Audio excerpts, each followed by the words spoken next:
What is up, everybody? It's your boy Slumpenstein. I'm coming at you guys with a review slash walkthrough for the Sega Nomad. The Nomad, obviously, it released in October of 1995, was discontinued in 1999, and it was one of Sega's many last-ditch efforts to try to extend the lifespan of the Genesis. Obviously, you had the 32X. You also had the Sega CD, and they were just putting out all kind of peripherals. Now those peripherals are actually pretty damn awesome to collect nowadays, but back then it was just overpriced hardware. I got my hands on a pretty good condition Sega Nomad and a power adapter for it. I had a battery pack that came with it, but the battery pack was a rechargeable battery pack and it didn't work. I know you're probably looking at this thing and it's like an off rectangular shape. It's skinnier down at this end, but it actually feels pretty good in the hand. If you look on the back, it has little grooves where you can rest your fingers, and it actually feels really good to hold. And the D-pad is actually one of the best D-pads that I've ever felt before. And it also has 6 buttons, which is like a must. So like I said, you have the D-pad on the front, you got A, B, C, X, Y, Z, got your battery indicator light that comes on if you have a low battery, start and mode, and then you have your screen.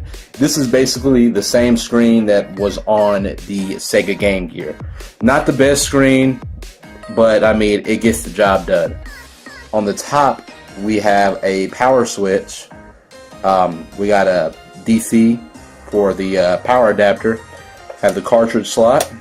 Then we have a AV out. That's where you could hook it up to your TV and play games on the TV. On the bottom, we have a volume control knob and a headphone jack.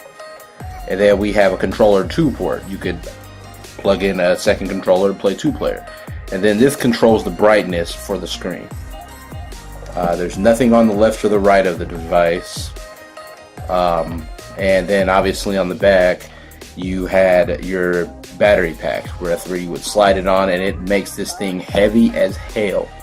It took, I believe it was 6 AA batteries to power this thing. So yeah, it said it right there in my face.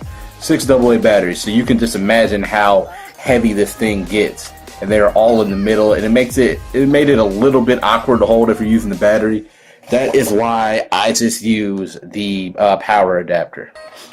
Same power adapter that you would use for the Sega Game Gear and all that kind of stuff. So, not the most expensive thing to buy. Talking about the power adapter. So, we're going to go ahead and try out a game. Sonic 3. There you go.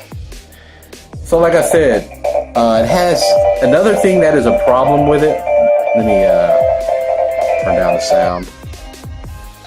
Another thing that's a problem with it is that the speaker is on one side, so it's mono, and the speaker sounds a little bit hollow. It's not the best quality speaker, so that is a little bothersome.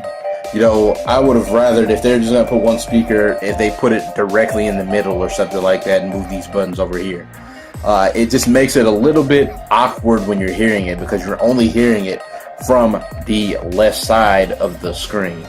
But like I said, holding this thing and actually playing it, it is actually not bad, you know, to hold. As you can see, that's about how much the cartridge sticks out. That's about, what, 2 inches. And it faces towards you, so you can see what you're playing, and you can see what's in the console. But other than that, I mean, that's about it, you know. It was a portable Sega Genesis. It's not the most portable thing, but I believe that it's more portable than the Sega Game Gear, which I am going to be doing a review for that also, and I will probably make another video doing a comparison of these two video game handhelds. But Like I said, if you are a Sega fan, I believe that this is a must-to-have in your collection, in your possession, because it is just cool. You know, sometimes I don't want to come in here and play the Sega Genesis on the TV. I really don't. And I can lay in bed and I can play my Sega Genesis games right there. Like I said, this is an awesome piece of hardware. It's not the easiest thing to find. If you do find one, make sure the screen is great on it, because that is one of the first things that will go, is that screen will go. And I would recommend getting a power adapter. I mean, that's just me. I don't want to have to put 6 batteries in here, and the batteries do not last very long when you put them in here. But that is another thing, actually, before I finish off this video, is it does not play anything like this. It won't play 32X games. I don't know why the hell you would want to put the big ass 32X on top of it. It doesn't. It definitely doesn't play that. Also, the 32X has its own power adapter, so it would make no sense for it to play it. But like I said, I recommend it. It's a great portable console. It does come with its flaws, but at the end of the day, it's a nice piece of hardware, and it's very, very cool to own.